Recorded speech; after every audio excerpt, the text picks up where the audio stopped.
Okay. All right, thank you everyone coming today. I will kick off this technical advisory committee meeting. I am Matthew Lehane, vice chair. We'll start with the roll call and determination of quorum. All right. Matthew. Here. Paul Agnello. Here. Bassam Amin. Here. Chris Clark. Kathy Coffey. Josh Crump. Here. Adam Derrick. Here online. Melody Fowler. Here. Amy Barberini. Virtual. Kate Gibson. Here. Leon Hughes. Daniel Koenig. Cassie Lord. Here. Stephen Miner. Will Montgomery.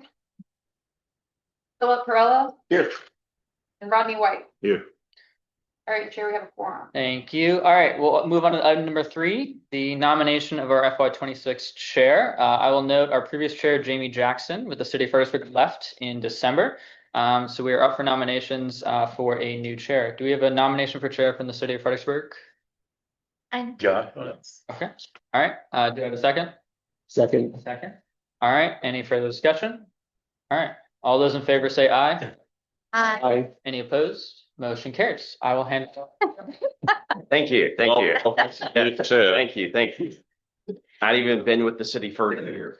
Somehow it got to this position. So bureaucratized. Anyways, thank you, everyone. We'll continue with our agenda to item 4, the approval of the January 5th TAC agenda.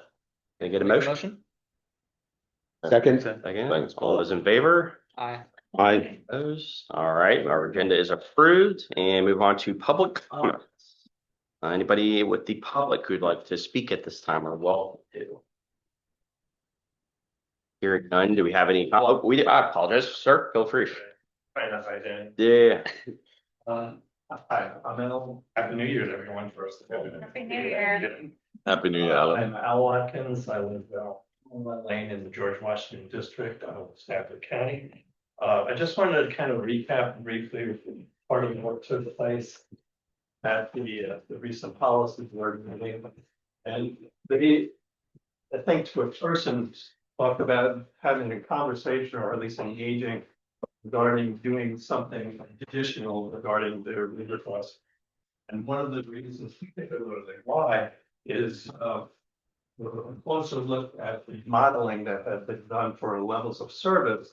It was pointed out that though this river crossing, not just the option C one, but the other ones as well, also created a benefit certainly along Route 17 in Stafford County and along Route 1 heading down from there into Fredericksburg. But we're looking at the intersections that were in the northern part of, I guess you could say, Central Park, and also the Silver areas around there. That with all the 37,000 vehicles that were modeled entering into the Gordon Shelton Boulevard, that once from there, the separation into either go to Bragg Road or Silver or to go to Fall Hill, that there was essentially no real benefit in the delays in intersections, whether or not a bridge was built or not. The delays were almost identical at that point in time. So from that point forward, with that being noted, the policy board talked about engaging in some other additional discussion at this, I guess, the Monday meeting.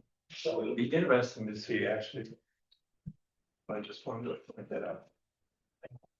Thank you. Thank you. Any other public comments or any to be read? All right. Moving along to the consent agenda, we have 2 items. Both the November 17th TAC meeting minutes and endorse resolution 2634 for the FY25 list of DRPT transportation project obligations. Motion? A motion to approve. All those in favor? Aye. Let's move forward.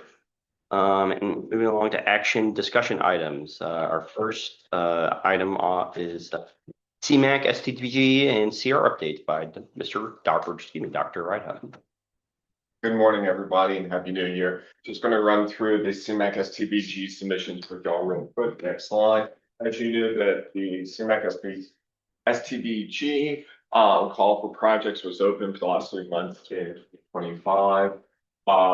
They're based on organized population formulas. We've received applications from 4 entities, including the 3 jurisdictions and for FXDG Go. And while we have a good idea of the current FY31 allocations, because we were part of those last year, we'll know about the FY32 allocations later in late winter, early spring, March 2026. Next slide. We received 17 projects. Again, all of the entities submitted eligible applications for the most part across all of the CMAC and STBG. We had 2 from the state of Fredericksburg, 7 from Spotsylvania, 5 from Stafford, and 2 from Fredericksburg. Next slide. Right now, we also have additional projects that are in the hopper that were not submitted by the jurisdictions. Last October, the policy committee directed member staff to look at adding bike and pedestrian tire replacements for the purchase of two projects using STBG funding for approximately total of $20,000, as well as this is still in development. That the policy committee directed FAMPO staff to look at micro simulations for Route 3 at Colby Silver and Mall Court intersection. Right now, we are still looking at those costs. The policy committee has not decided or voted for this, but those range in cost for $26,000 and $32,000. So that's within the policy committee review to direct funds for. So right now, what FAMPO staff is doing is determining the eligibility for the projects. We're looking at CMAC. We always run our own worksheets as well because we have to provide those federal highways. We've also been in discussions with the jurisdictions as well as our transit applicant as far as funding swaps. We have a pretty good idea. We're not looking like any one entity or jurisdiction needs to move funding outside of its own items. It's all internal within the jurisdictions or entities. So we're on a good timeline from there. But as long as we're not looking at further funding cuts or kind of a complete redistribution of funding, that everything seems kind of tied together in the same box. We have questions or concerns. We're going to follow up with applicants over the next, say, week or 2, just to kind of discuss if there's any elements or items within the application that we might just flag as, hey, this might be a potential issue for like federal highway.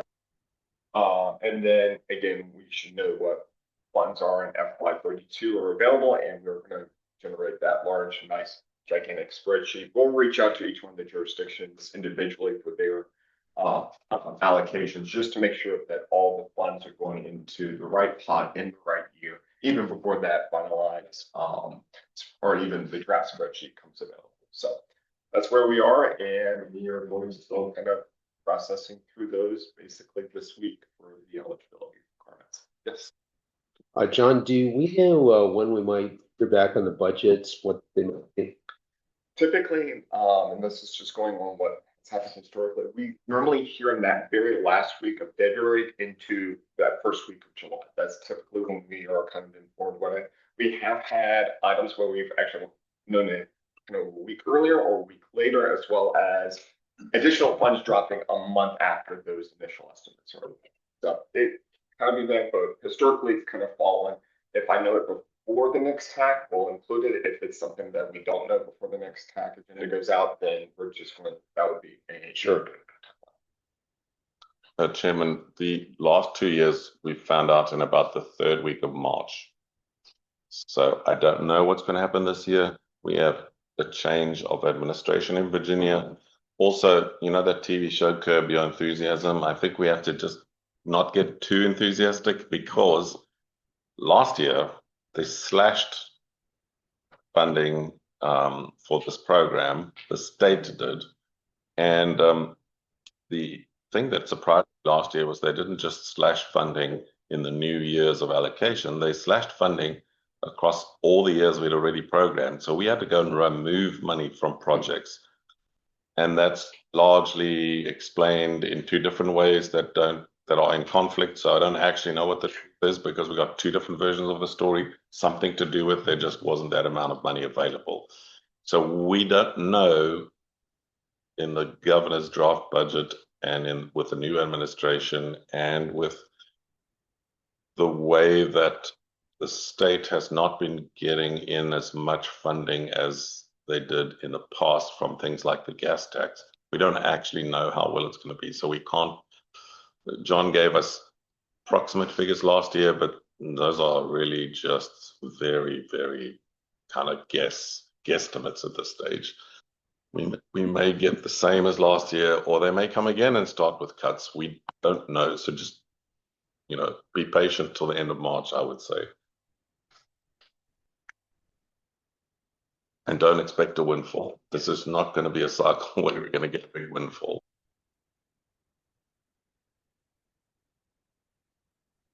Any other questions?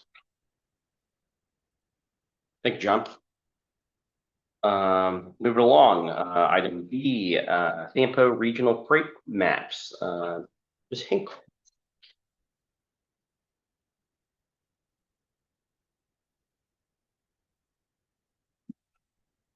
I've just made two regional maps, mapping freight volume in the region for your consideration. So this is freight volume on our roadways. And this first one is straight up truck volume for all the roadways. So just how many are there, in an average day for the year. This is using 2020, did I not say? I believe, oh, here we go. So for the counties, it's 2024 data, and for the city of Fredericksburg, it's 2022 data, and that's just what was available on the Virginia Open Data Portal for freight volumes. Now this is volumes or freight as a percentage of the total volume on these roadways. Again, using the same data as before. And with both maps here, you can just see that those look a little bit different, where the top volume is like along the 95 corridor. It's maybe not as substantial of a proportion of that total volume as some other corridors where it's making up a larger portion again. And finally, I just wanted to include this. We're kind of inspired by what the Hampton Roads Transportation Planning Organization is doing down there. And I took the same data bins from their interactive map for freight data to replicate them for our region. So it's been done before, but also this is kind of interesting. We can compare the region to another region in Virginia, and Hampton Roads is a big, has a lot of freight traffic going on. So just want a comparison there. Thanks, Lita. If you look at that right-hand map where the freight is as a percentage of the traffic, there's not a lot of that 15% plus in that right-hand map. It's only a couple of locations. If you go back to that one on the right-hand side again, for the percentages, you can see I-95 and US 17. There's a lot of traffic there relative to the amount of cars. So freight trucking on 17 and I-95 makes up, and a little bit on US 1 makes up a bigger proportion of the total traffic than many of the roads in Hampton Roads. I also want to clarify with these maps, you see some gaps in the dark lines, and that's not because the truck volume just goes down to nothing, but rather that the data sources I were using didn't have figures for that segment of road, or they were incompatible with the shapefile that I was attaching them to. So just a note, it's a little imperfect.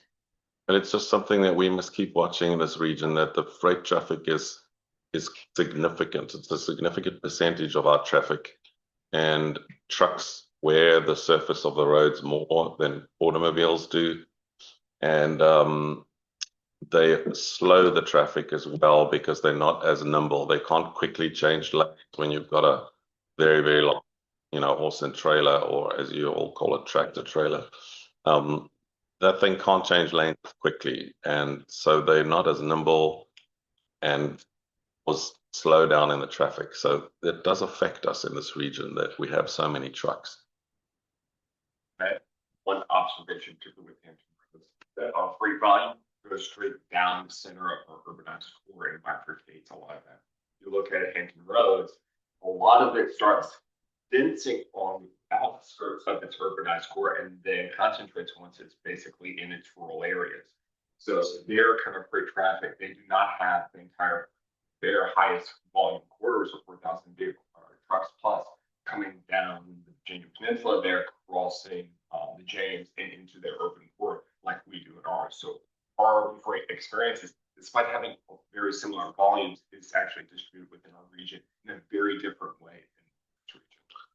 We'll include this in the new 2055 LRTP that we're going to produce this year, just to give a perspective on freight. Yeah. One question: how is the truck type of trucks being measured? Are they anything more than with 2 axles or 4 wheels, or we've been in this is a very micro kind of example, but in the city we've been doing a downtown traffic engineering study, and the loading and unloading zones in the downtown area, and the trucks have been they're thinking it's these huge kind of trucks that are on 95, but really like the box trucks with refrigeration and beer and those kind of things, which are not as big. So I'm just curious what type of vehicles are being. It's class 4 vehicles or higher, so vehicles of 10,000 pounds or more. 10,000 pounds. Yeah. All right. And any idea? You said, Lita, that this was like done from data from like 2022. Any idea when the data will be updated to more closer numbers, like more recent years, like 2025, 2026? Not sure, hopefully Okay. soon. Yeah. All right. Thank you. Moving on to item 7C, smart scale round 7, Teams. This is an action item. Peter, do we have the one that was sent this morning? Great, thank you so much. Appreciate it. All right, we have our Stanford Regional Smart Scale update. This is where we meet our regional list candidates for both SAMPO and WRC lists. Next slide. All right, so today I'd like you to review all of our projects and descriptions as we currently know them. Make any changes we need to list. These are going to be our pre-applications. Decide which of the 2 lists, GWRC and FAMPO, place the projects on, and then pass these decisions onto the FAMPO Policy Committee and the GWRC Court. On the 12th, the Policy Committee will see them. On the 14th, we're going to have our next Smart Scale workshop. Now, at that workshop, we'll receive any project updates or changes, and then we'll take a look at the technical guide. I know there's a few changes on the technical guide, and we can review those then. On the 26th, the GWRC board will see the projects. And then on the 9th, the policy committee will approve the FAMPO list. The 3rd, the GWRC board will approve the list. And then we'll have the second. Next slide. So here are the now I want to point out we've got the ones you've seen before. Everything on here except that big red new there. As of Friday, we have a new project. And in a few minutes, I will ask Paul to talk a little bit about that project since we have not seen it before. So number 1, Germanic Point, Spotsylvania Avenue Connector, Warrenton Road improvements, Warrenton Road widening, Garrison Road improvements, Route 208 pipeline, that is from Round. Route 17 Tidewater Trail, that's a pipeline project. Garrisonville Road targeted improvements, Route crossing, 95 widening, and then the new one. I went through that real fast because we've got one for every project. So I can go as fast or as good through these. Might as well go through each one. So yes.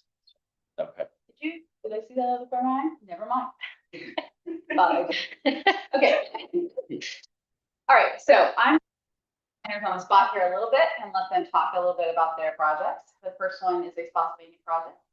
Germanic Point Drive, a Spotsylvania Avenue connector, and this is like, I'll say a few words about it. Sure. So this is a existing revenue sharing project. It has considerable leverage funding on it. The project is to construct a new 2-lane roadway from the end of existing Germana Point Drive to Spotsylvania Avenue with a shared use path along it. There'd be a new roundabout intersection at the main entrance for Germana Community College and the new roadway.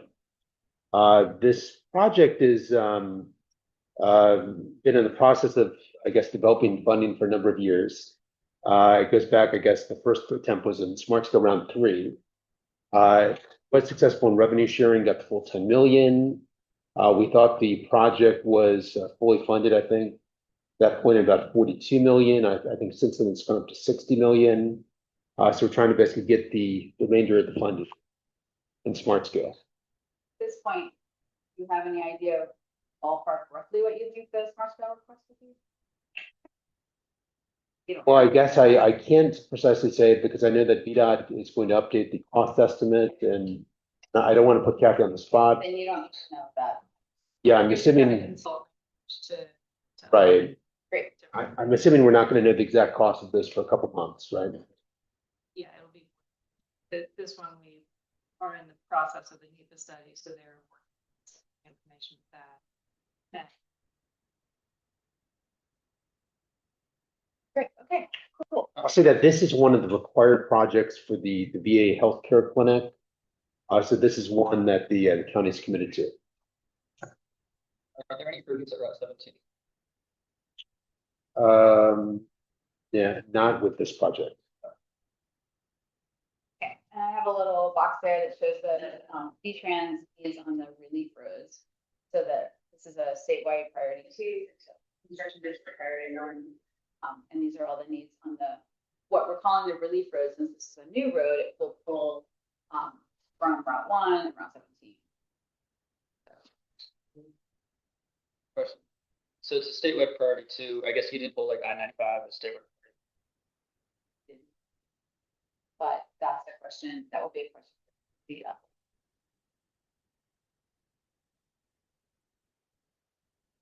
The next one is going to be Warrenton Road improvements. Stop Lakes. A lot of this is just kind of more minor intersection improvements, such as lane reconfigurations, adding sidewalk gaps, updating some crosswalks, and then we're also removing some of the bump outs and widening Warrenton Road from 3 to 4 lanes for a number of intersections. Yeah, and then also note number 8 here, that's part of the RVR project that's in engineering. So it's our larger corridor plan for this corridor. Overall, with this and Warrenton Road widening, we estimate that you could kind of reduce delay by 30 to 40% by 2035. So Matthew, did this project come from basically the previous Route 17 one, or is this different and did this come from a state study? Like pipeline study or star study? No pipeline study, star study. This is from our own study. That's This is not part of the prior application for Route 17. yeah, that's a separate application, which not on the screen here, but that's kind of intersections 1 and 2. See, this goes from 3 to 9. That's intersection 1 and 2 for them. So that's from the last application. So this one's a county study. I'll say that this is kind of true for this one, but just for all of them. Like, is the VDOT going to confirm that they are actually HPP eligible? Okay. They have been, like, we've been checking on. As far as I'm aware, there should be any issues with this HPP eligible certificate as one application. So, construction district priority. Pretty good.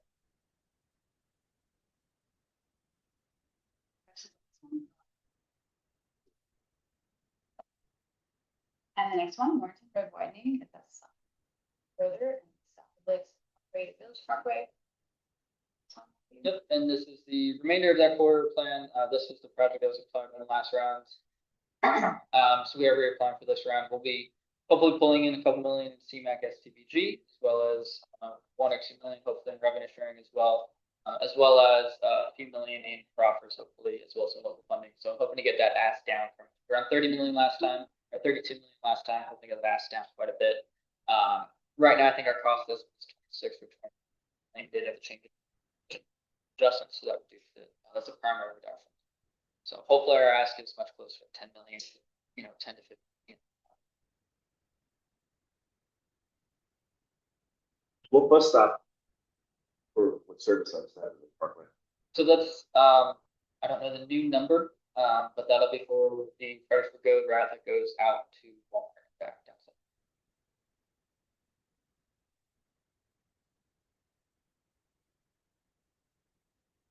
Slide. And then this is our other major east-west corridor. Similar concept here. We're looking at a number of kind of small scale improvements, other than kind of moving a bump out, some widening of Garrison.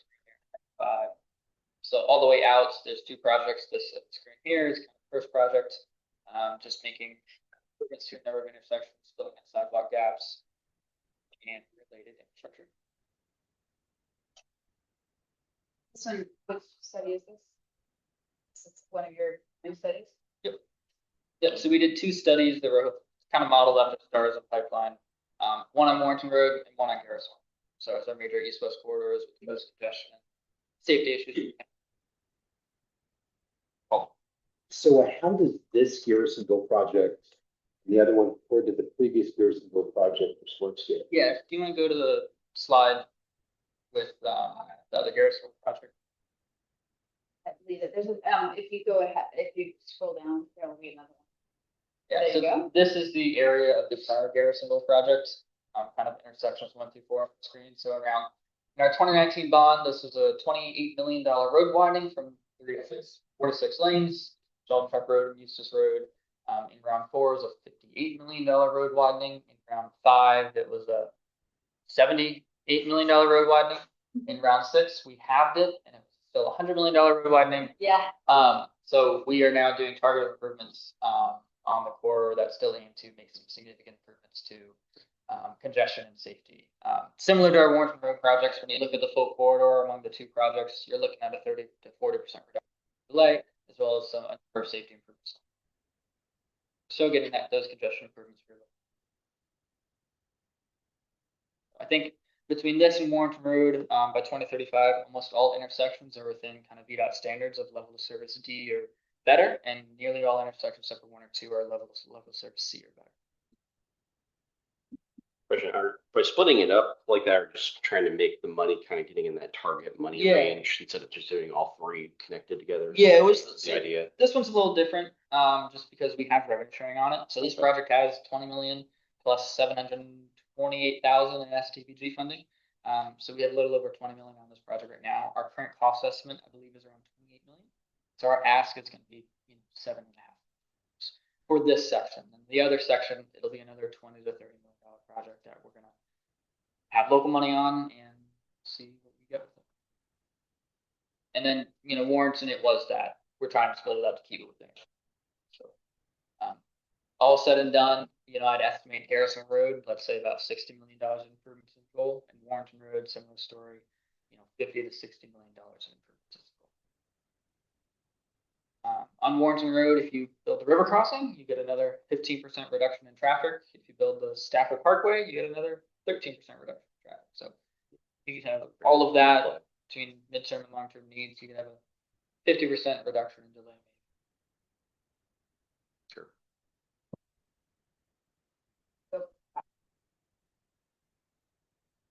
Yeah, we can go down to the next one. Okay, Paul, you want to talk about this one? So this project, the route to a pipeline study, and it was basically submitted in the last round of Smart Scale. There were questions about the cost estimate, and Volker is basically redoing that. I'll say just in terms of the improvements, it's basically a major intersection improvements.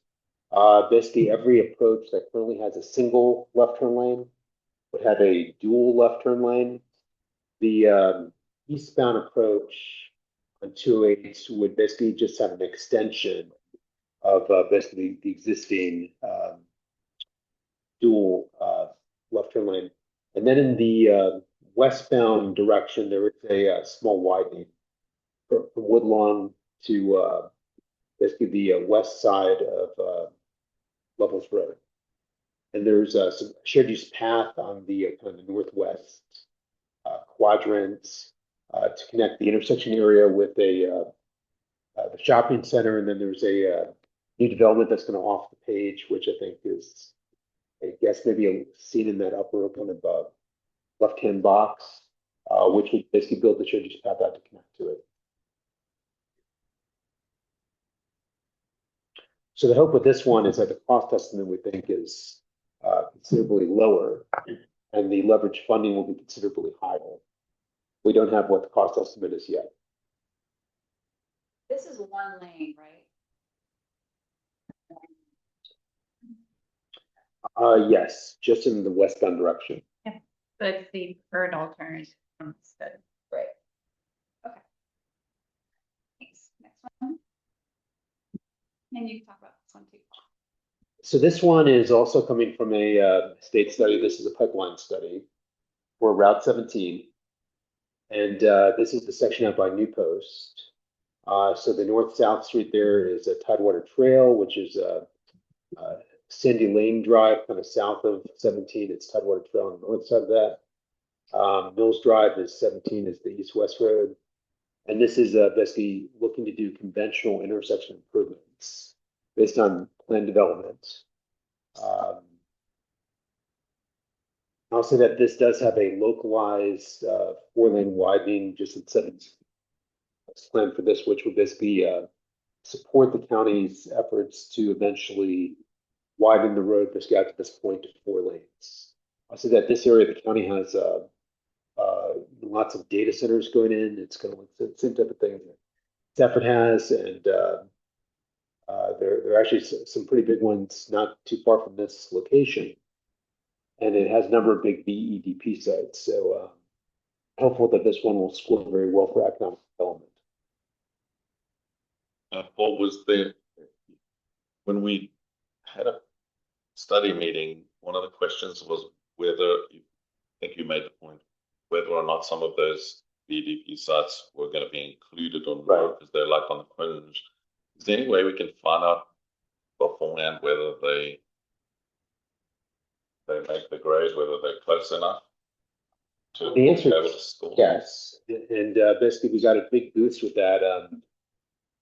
I'll say that I had initially thought that we were only going to get like a half mile or a 1 mile buffer, but the OIP staff on the call, they looked it up and they declared that this counts as a major widening. It counts with a 3 mile buffer. So with that being the case, it's going to take in a lot of BD. Right.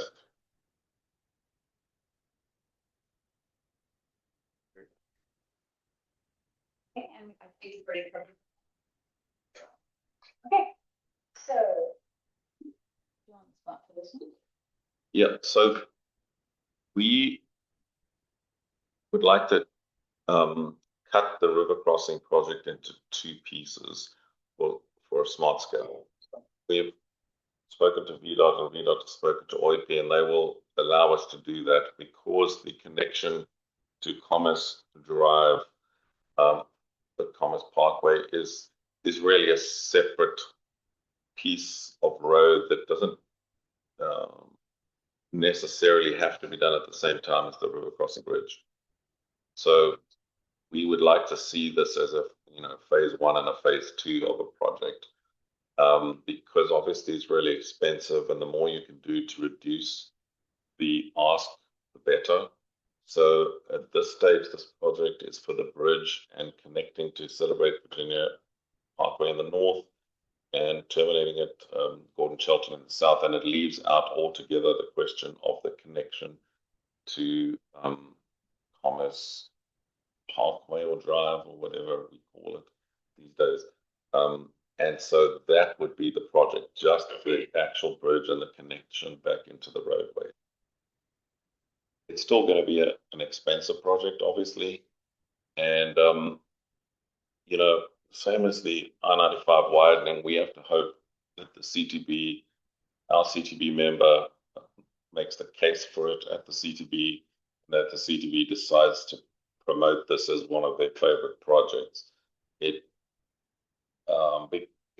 It will score, but it's unlikely to just get funded through a regular score, because the cost benefit now that we've removed step 2 from funding, we will have to rely on the thing that the CTB did with the I-95 bridges, where the project for the northbound bridge, I believe, scored badly, but they decided to do it because it has some regional importance.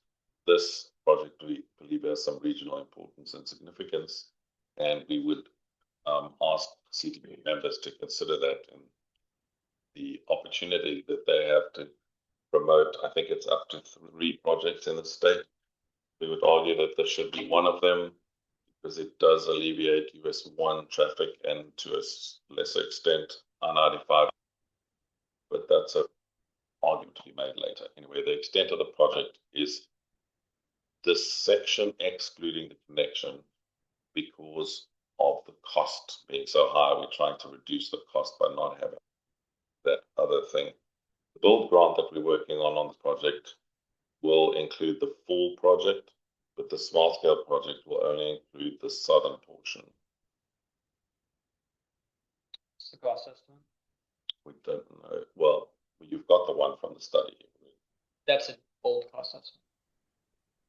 Well, it was done November.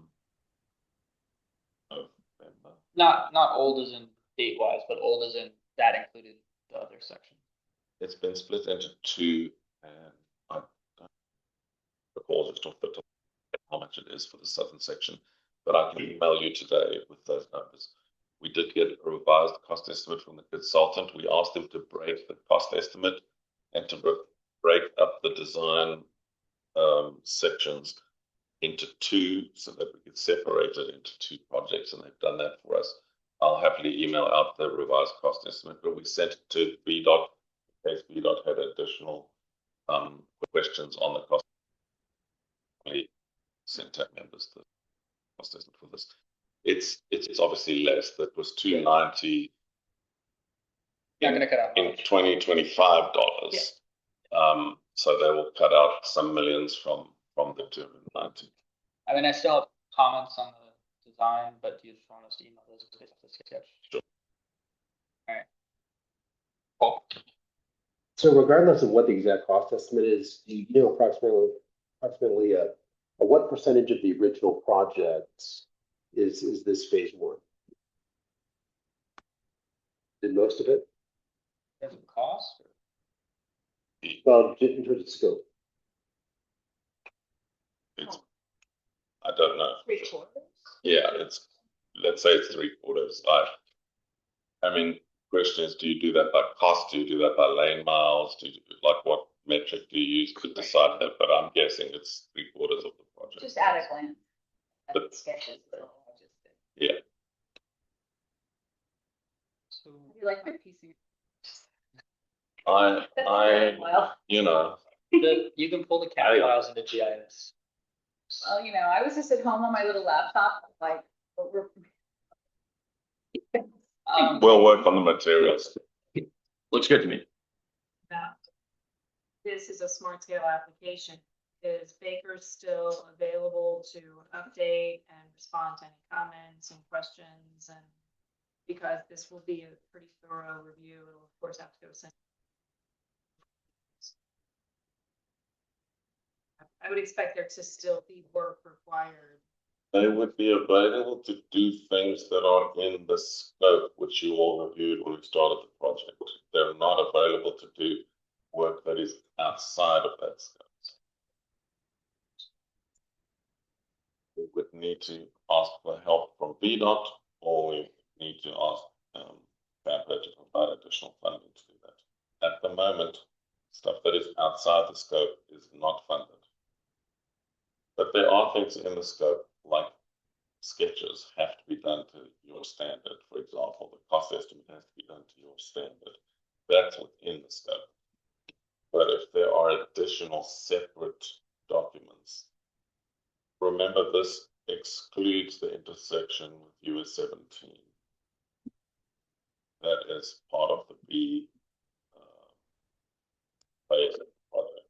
So this would not have a connection through Commerce Parkway to US 17, and so we've not included the analysis that would be needed on that US 17 intersection. We're including it in the build grant so that if we get the build grant, we can do a study of that intersection. We're working with you on finalizing that cost estimate. I would just mention that if the policy committee would like to have this submitted as an application, they should be prepared at that same to have that same conversation about allocating or VDOT saying yes to providing whatever help is needed, or allocating additional STBG from wherever there's money you can find it to do the work in the next 6 months to get it done. They should have that when they have that conversation to add this list. That same conversation needs to be had. We I think need to identify what additional items will be required, additional documents, and then we can present. But we've not had that list put together, so I think we need to. That list.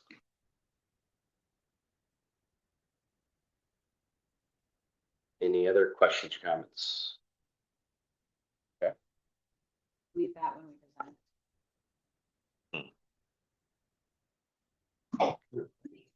Another Spotsylvania project? Oh, actually, no, if this is still on here, this may not be the, yeah, okay. Anyway, Yeah, this is a old one. been dropped from the list. Oh. We had to make that smaller, so it's no longer HPP. All right, let's talk about this one.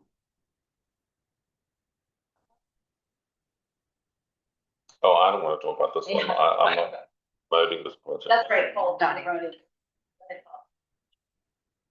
So this would be a resubmission of basically the project from round 6, basically, which was just in the southbound direction from exit 30 to exit 126 to add a fourth southbound lane.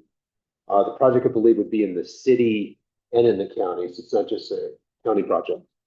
I said that this project or forms of it have been around, I think, for the last few rounds of smart Yes. scale, maybe going all the way back to round 2. I mean, it's been around for a while. I know that this section basically is getting increasingly congested. We appreciate all the work that kind of the state did with FedEx and just the northbound, southbound river crossing, the express lanes. Great work, but basically you have in the southbound direction, you have 6 lanes kind of necking down to 3 in a short kind of period of time, and basically that does cause congestion.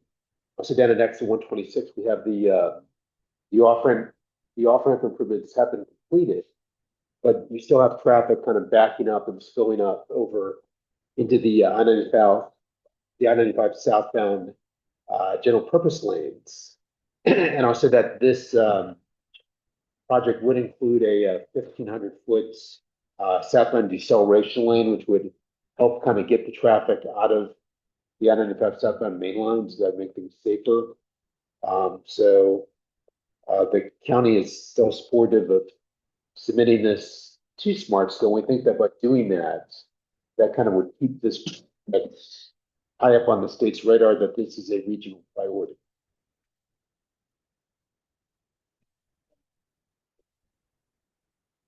In some previous rounds, it has been referred.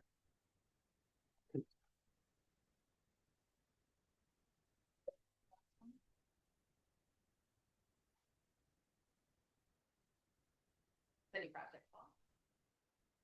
So this project also, that part of it was included in the Route 17 pipeline study. Started at Massaponax Church Road and Lee Hill School Drive, and then went to the east of the Caroline County line. The county kind of built on that, and basically, I'll say there are also just a number of developer projects in this area.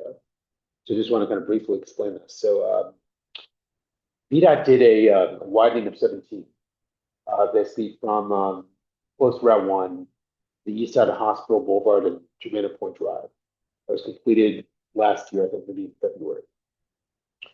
We have a developer project, which is a data center, which is going to extend that 4-lane divided widening with the shared use path from that point where the VDOT project ended to the east side of Cosner Drive. This project would pick up where the developer project basically left off, and then continue that widening to the next intersection, which would be Massaponax Church Road and Lee Hill School Drive. A developer basically is building a portion of the shared use path closer to Cosner Drive and Mrs. Crawford.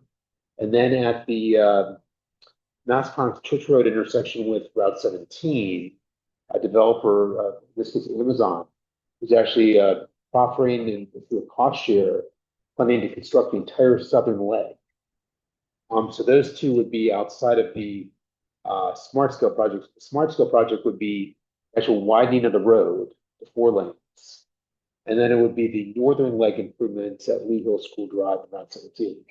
Both of those projects, that last sketch down. Yes. Does this still have the innovative intersection at Legal School Drive or no? Yeah. We took it out. And it was gonna be, I remember when I saw that and I was like, Right. oh, I'm like, Look fun. I don't think the buses are gonna like that. I'm trying to do U-turns for buses on 55-mile-an-hour road. Yeah. Yeah. A question about this project from a technical point of view.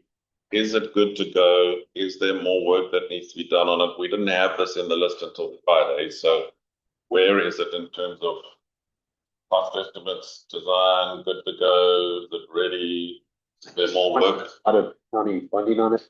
This is a revenue sharing project, so went through kind of the VDOT kind of revenue sharing gauntlet of just all the project readiness with that. So this one is close to being ready for smart scale.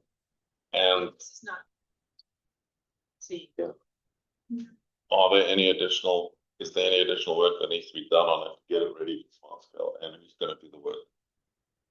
We have the consultants doing that. Okay. You guys are already doing engineering. Right, yeah. Okay. Been a meeting with all these guys.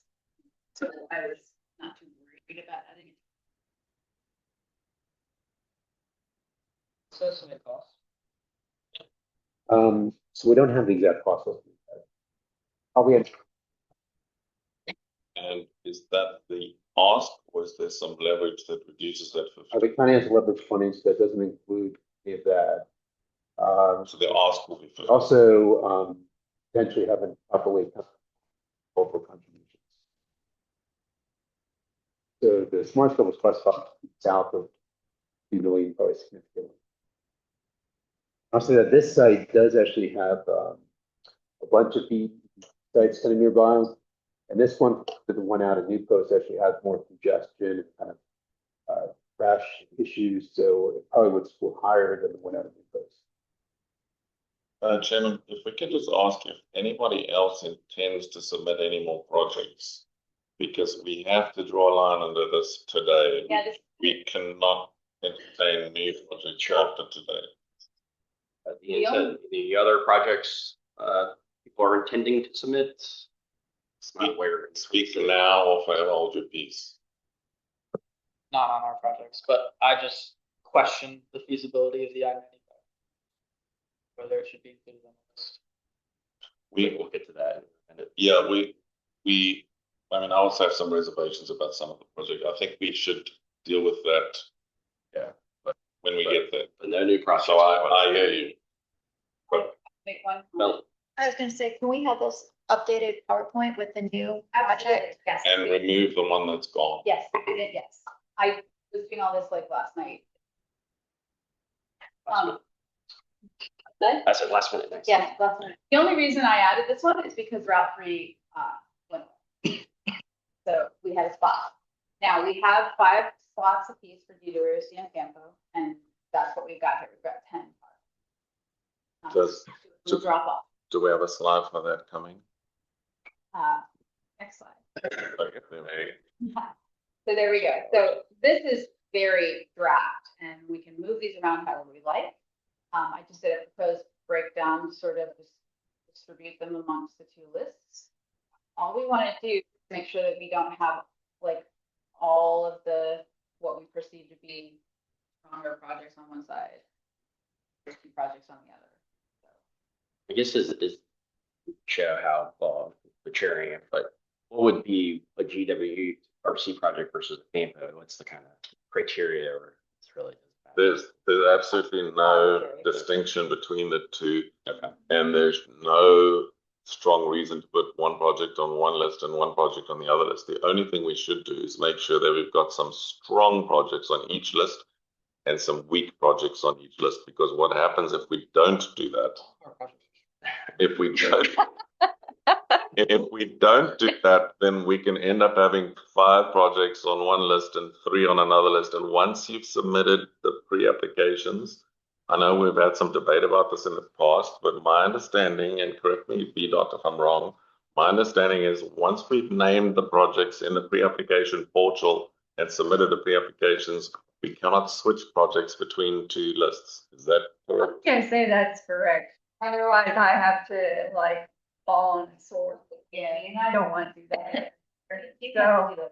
So we're So, gonna say yes. The moment they are submitted for pre-application, we want them staying on that list. We okay, don't want anything moving around because that creates a lot of Pre-application standpoint.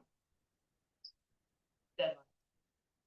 so between now and pre-applications, we'd be able to move projects, but after that, they're locked in. So when we look at these lists from our point of view as FAMPA staff, the key thing is to find out that we've got some strong, really strong projects on both lists. That's what we need to have at the end. And then ultimately for newer folks, what happens is we're entitled to submit 10 projects initially in the pre-application portal. However, when we get to the final application, we're only allowed to have 8. So actually, we only really have space for 8 projects. And at the moment, we have 10, which is why I'm really emphasizing these no more project submissions. And secondly, can we just make sure, this is just a first draft by Carrie, but can we please make sure we have some strong projects on both lists, that the strongest ones don't all end up on one list, because that will create a problem later when we have to remove 2 projects. And we will have to remove 2. We can only submit finally 8 out of the 10. The my screen.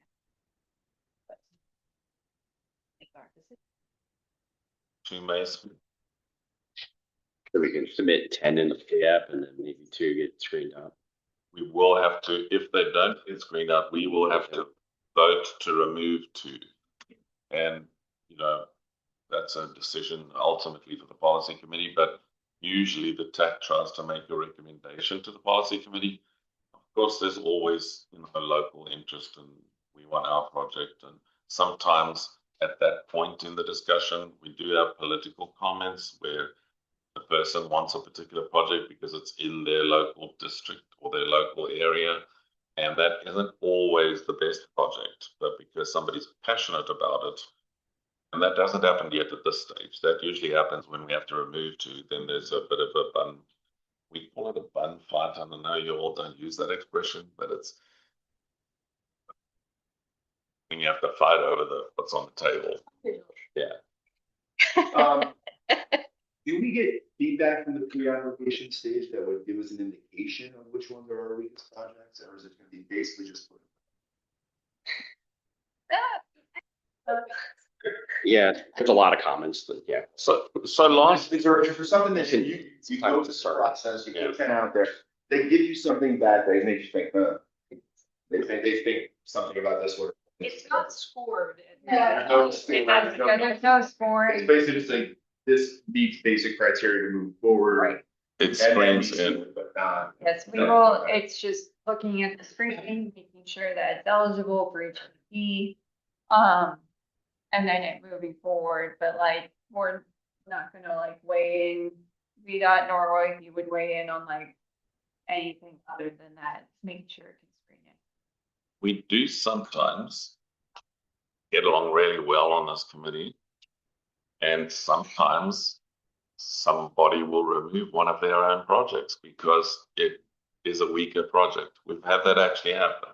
Sometimes it's not been so congenial and we've had an argument as to which project should be promoted. Sometimes the TAC doesn't agree and then we have to get the elected officials to vote.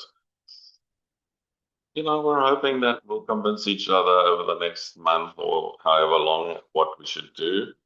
I was just curious if there was any outside of this input on those 10 projects that come forward that you know, sounds like that. They will be screened.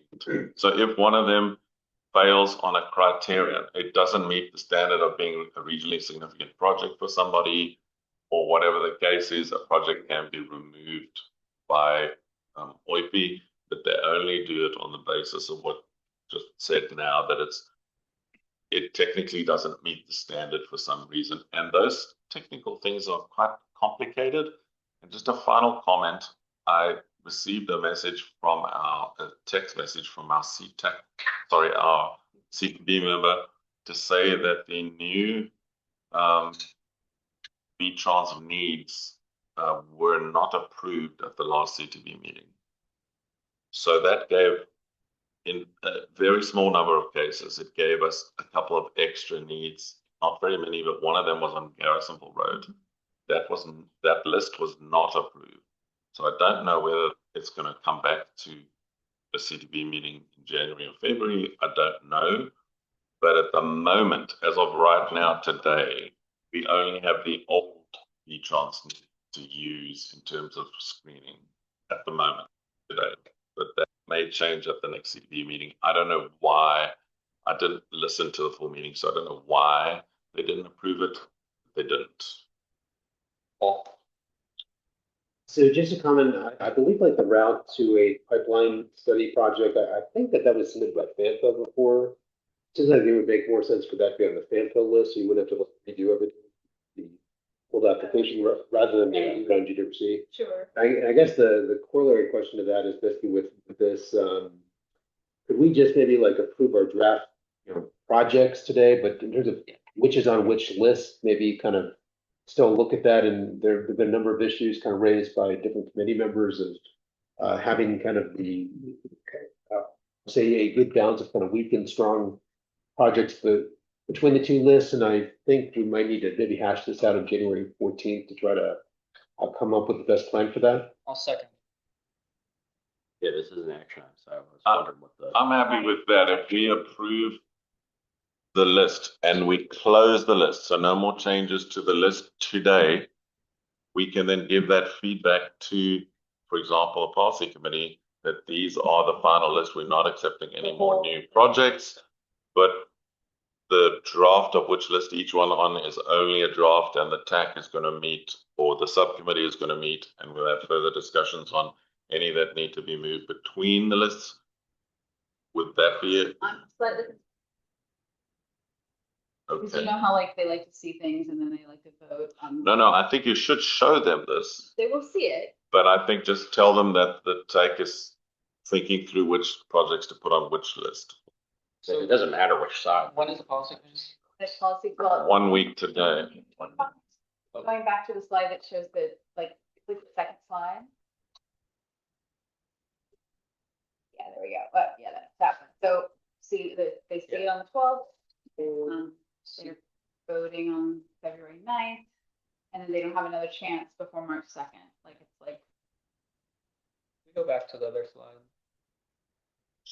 So when is our next TAC meeting? Just to make a suggestion, I think Paul's point, move Route 208 to the FAMPA list. Paul, which one were you thinking of? Try to move one of a similar strength. I know that's like hard to say and hard to do, but what you don't want to do is move one that is like profoundly worse or profoundly better than that one, because you want to try to keep, one. Are there any other that fall into that category Well, that were like- previously proposed? Yeah, that's what I mean. Make all those corrections first. Well, actually, the 208 pipeline, Levels Road should be on the FAMPO list because the Route 17 Tidewater Trail one should stay on GWRC. Like they should be on the same list. So got a sense that FAMPA wasn't a fan of 95, so maybe that could go to the GWRC. Well, it was on the FAMPO last time. Oh. So by the same logic as the other one. Is that all accurate here? With once 208 moves, have they all been aligned with where they've been previously applied under? And after 208 moves to FAMPO, or the rest of them? The other ones are not None of them done. previously. Other than I'm. Oh, just that one, okay. But he's right, the 208 should be under FAMPO and that because Route 17 and 208 are somewhat similar. So one should be on GWRC. And then in that. you're gonna swap it with what? With Yeah, Warrington or yeah. Garrisonville or? Route 17 wide.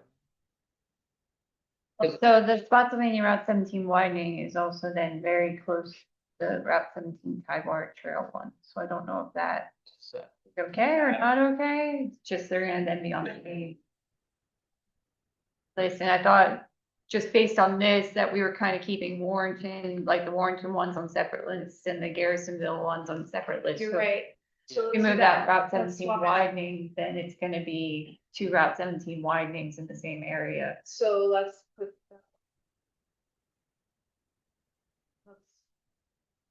I got it. Okay, okay, here's my, okay. Levels Road goes to Fampo. Tidewater Trail. Either that or do Levels Road to Fampo and then Germana, or I know that Germana Point One is like a huge one. Yeah. And also is gonna grab a bunch of priority needs and V-Trans needs. But I don't know if that one would be the one that makes sense to move over to GWRC or if you wouldn't want that one on, because you already have the I-95 one on Fampo. So then maybe it would make sense to move the Germana Point One over to the GWRC. Well, the I-95 one in the wrong. The ones that are like, yeah, you want to keep those separate problems. they're Oh, separate. yeah, no, that's why I'm not. And Those. just thinking about it now, I would actually swap those two, that put the I-95 one on the GWRC list and the river crossing on the Fampo list. One was on the. It's always Yeah, so, But why, I'm failing to understand why you all think that's such a big, because you have to rebuild the whole Important thing. Once you have to rebuild it. okay, Can all we- right, all right. whatever. Well, it's something I've asked about in the past and made comments on. Can we ask them to allow us to copy applications from other entities into our list? Because like for pre-applications, Carrie has to go and recreate everything that I provide her. Instead, I could just create the pre-application on Stafford side, send it to Carrie, she could upload it on the St. Fampo side. So back to my idea, Yeah. making some editor, like It- viewer editor. So Emails. they'd have to have separate, they would have to have separate emails. Yeah. Yeah, I can will. do that. And I would have to then create an account and Wavy does not, Wavy is creating. I already have a, Can we? I already solve have this- my Gmail. Yeah, can we solve this one offline? Yes, we can, sorry. Yeah. We got a little- So, sorry. so the only thing that we want to consider now is swapping Route 208 with one other. And which, have you identified one other? I mean, if you don't want any of the others, then it means swapping it with Germana Point Drive. I'm not gonna make a recommendation, but I do apologize. Is this relatively in priority, I guess not for strength order? No, it's not in order. So I admit I don't have a great grasp of strong, not strong in this list, so it's kind of hard to comment on that. In terms of what are we solving for here, so that is a little bit of a, you know, and I know it sounds like that's gonna be a matter of opinion. So I'm not quite sure how do we, really what we have here is a 10 project prioritization list. We're taking one side, one side, one side. So what's the order, 1 to 10?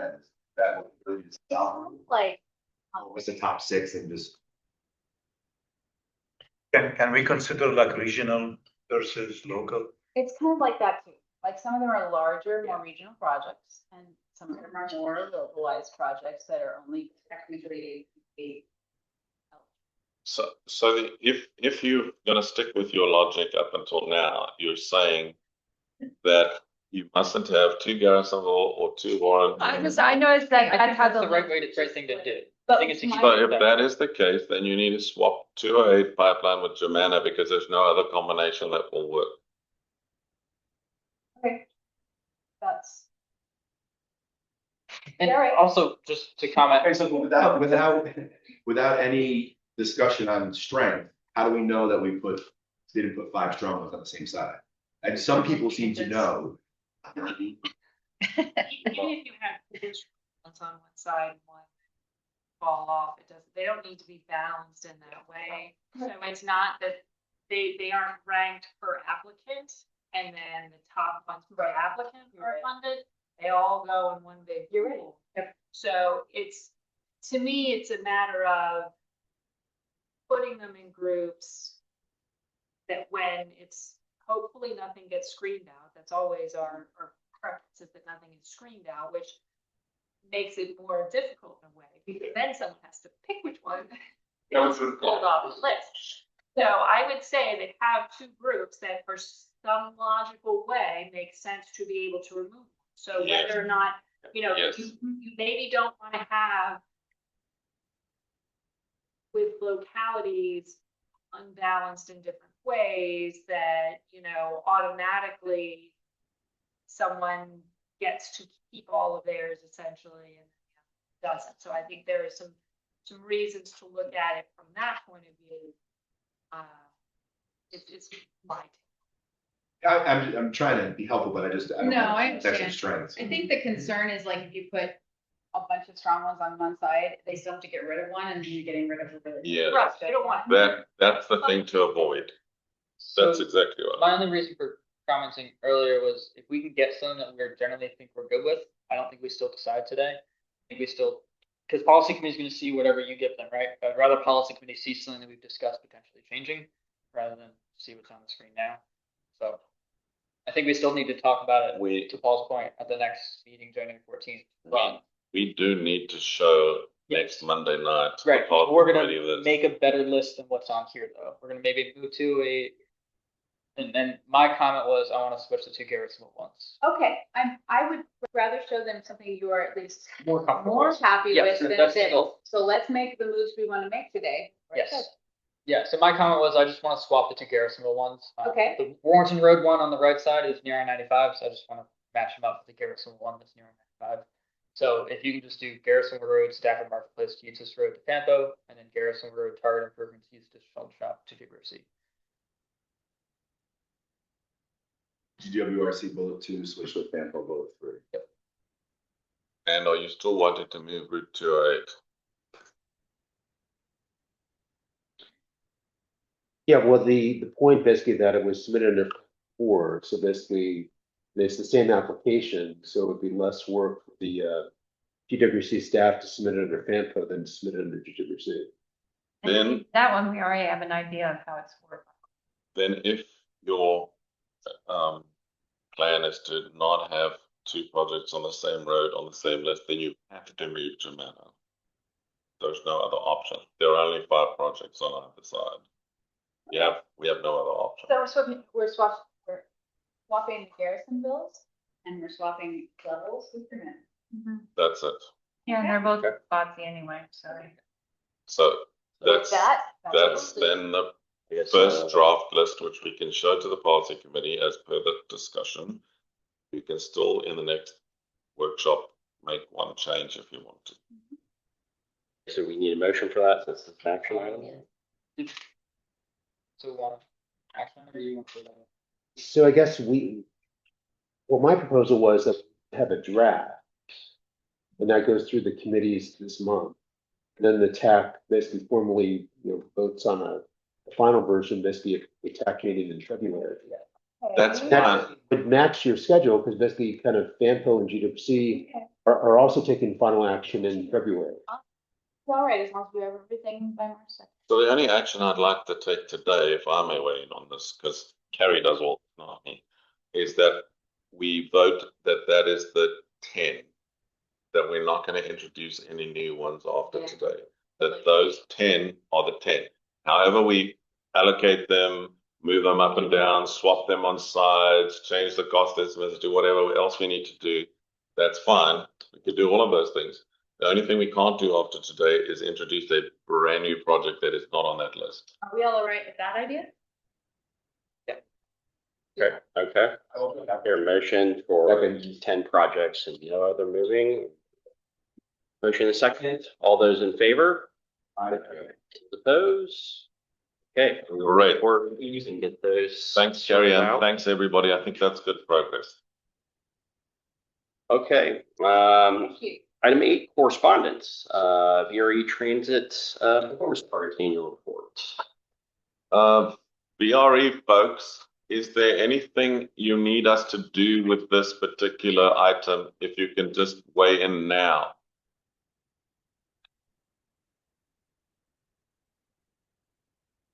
I think there was somebody online. Is BRE still online? It has not been on. Oh. So they're AWOL, okay. Well, in that case, yeah, this was sent to me for information. I'm showing you. I'm not sure that there's anything we can do about this because it's performance targets and annual report, but there you have it. I think that's. All right, moving on then, staff reports, GWRC Comprehensive Safety Action Plan. Becky, and it looks like maybe you have two other, too. Right, you've got the progress report here. Grant agreement executed between FHWA and CRC from FY 22 Safe Streets for All application requires a baseline report and 3 annual progress reports to be submitted by the end of the year. Our reports cover crash data between the prior reporting years for severity on all roads, interstate and non-interstate roadways, and compare collision types for non-interstate roads between prior years as well. The 2024 and 2025 reports also focus on vulnerable road user crashes involved bicycles. Next slide. This slide shows the CATCO crash severity injury classification scale used for comparison in later slides. Next slide. When comparing all crashes, the percent change between 2023 and 2025 is down considerably for fatal, serious injury, and property damage only. 33% drop for fatal, 49% drop for serious injury, 21% drop for property damage only. B or minor injury crash severity types increased by only 4%, and C or possible injury types increased by 45%. Overall, crashes are down by 15% compared to 2023. Next slide.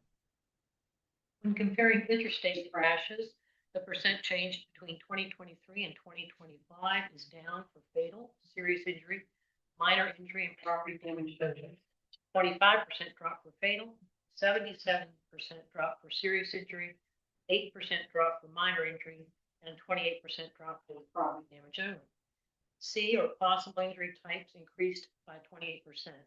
Overall, interstate crashes are down by 30% compared to 2023. Next slide. When comparing non-interstate crashes, the percent change between 2023 and 2025 is down for fatal, serious injury, and property damage only. 35% drop for fatal, 15% drop for serious injury, 18% drop for property damage only. Minor injury crash severity types increased by 7%. Possible injury types increased by 40%. Overall, non-interstate crashes are down by 9% compared to 2023. Next slide. Good news on this slide, with yellow highlighting the following non-interstate collision types trending down for each of the 3 reporting periods: pedestrians killed, unbelted, road or lane departure, distracted, those involving young drivers, and those at intersections. Bicycle-related crashes remain level at 7 per year, and those involving pedestrians reduced from 24 to 19 between 2024 and the past year, but are still high compared to 2023. 3 more pedestrian injury types last year. Credit can be given to VDOT with a 59% reduction in road or lane departure crashes between last year and 2023 with their HSIP, high-risk rural roads, and pavement maintenance programs. VDOT has also included messaging on interstate variable message signs and public safety announcements to help with the 61% drop in distracted driving crashes and 14% reduction in those where motorists were not using occupant restraint systems. Next slide. Since intersection collision types comprise the most in the previous slide, we see a consistent downward trend overall and in urban and rural area types on this slide. Credit can be given to VDOT and the capital projects taken by localities to prioritize our intersections and the continuous work in the Fredericksburg City's traffic engineering to optimize signal timing, install high visibility signal head backplates, flashing yellow arrows for left turns, improve signage and pavement. You see an overall 65% reduction in interstate intersection crashes, a 64% reduction in urban areas, and almost 70% reduction in interstate crashes last year compared to 2023 in our rural areas. Next slide. The following slides provide the location and description of the 9 fatal and serious injury pedestrian and bicycle related crashes from the 2025 reporting period. Next slide. Pennsylvania, the serious injury or a crash in this slide occurred on a July Friday afternoon, about 200 feet north of the signal control pedestrian crossing located at US Mills Drive and US Route 1. Next slide. The serious injury, a pedestrian crash, this slide, occurred on a Sunday in March at 11 p.m. on US Route 1 northbound. No pedestrian crossings are nearby. This is an area with exit 126 to the north and South Point Parkway to the south. The crash on this slide, the bicyclist was rear-ended by a car driving southbound on Bartlett Road on a May Friday afternoon, resulting in serious injury. The weather condition is noted as blowing sand, soil, dirt, or snow. Next slide. The pedestrian serious injury crash on this slide occurred about 10:30 p.m. on a March Wednesday on the I-90 northbound off for Route 3, and it was a hit and run. Next slide. The serious injury pedestrian crash on this slide occurred about 5 p.m. on a Sunday in March, where the pedestrian was struck by a bicyclist at the Lafayette-Willow Street intersection. Next slide. The serious injury pedestrian crash on this slide occurred around 5 p.m. on a Thursday in May, and alcohol was a factor. It's not known whether the driver or pedestrian was impaired. Next slide. This is the only fatal pedestrian crash last year, and it occurred at about 6 a.m. on a Wednesday morning in March on US Route 1 northbound. Conditions were dark, alcohol was a factor. It's not known whether the driver or pedestrian was impaired. I looked up the law enforcement on this, and it was a 60-year-old gentleman walking southbound along the shoulder. Driver thought he'd hit a deer. So, yes, sir. You said this is the only pedestrian crash fatality? Fatality. Okay, there was, so I guess data doesn't go through all of 2025 yet, correct? Right. Okay, there was another one up on Route 1 near Forest and Woods Drive as well. Okay. After the data period. Yeah, we I think it went through And there was one in Spotsy actually the same day. okay, yeah, I think maybe it went through October or something like that, this data. I know that was over this. Next slide. Serious injury pedestrian crash below this slide occurred about 7 o'clock in May, and the driver was distracted. The pedestrian was in the eastbound lane, and sidewalks were present. This is the last slide. Caroline County, serious injury bicycles crash below around 9:45 a.m. on a Thursday in May, with the driver and cyclist both going westbound on Wood, and the driver was distracted. That concludes my presentation. Thank you, Becky. Questions? I have questions. Tom? The intersection crashes signalized or it is sign controlled? The crash data does give that information. It's in the Power BI toolbox. So we can do a filter for intersection crashes and those that are signal control versus sign data. Thank you. Moving along, it's as usual, the SS4A Virginia Water Parks. Yes, the FY25 awards have been made. Congratulations to Spotsylvania County for being announced the award of their project. What I did on these next two documents are descriptions of the Virginia awards on the first document, and gives the locality, project description, cost, and the grant amount. Let's go to that next document, if you would, Nina. What I did in this infrastructural awards is look at all of the FY 25 awards for infrastructure projects. Our project that we submitted was for Tidewater Trail widening and safety improvements, multimodal improvements. It had a companion demonstration project for a youth safety program in the school district of Tidewater Trail. We also submitted 33 miles of shoulder hardening to be done to improve the runoff road recovery project. So what we have here are the awards across the U.S.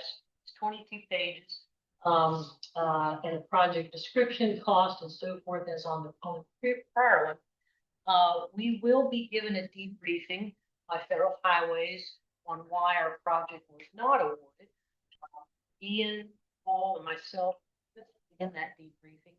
But as I scanned the awards for infrastructure projects, these have some pretty hot stuff as far as LiDAR for close calls and so forth.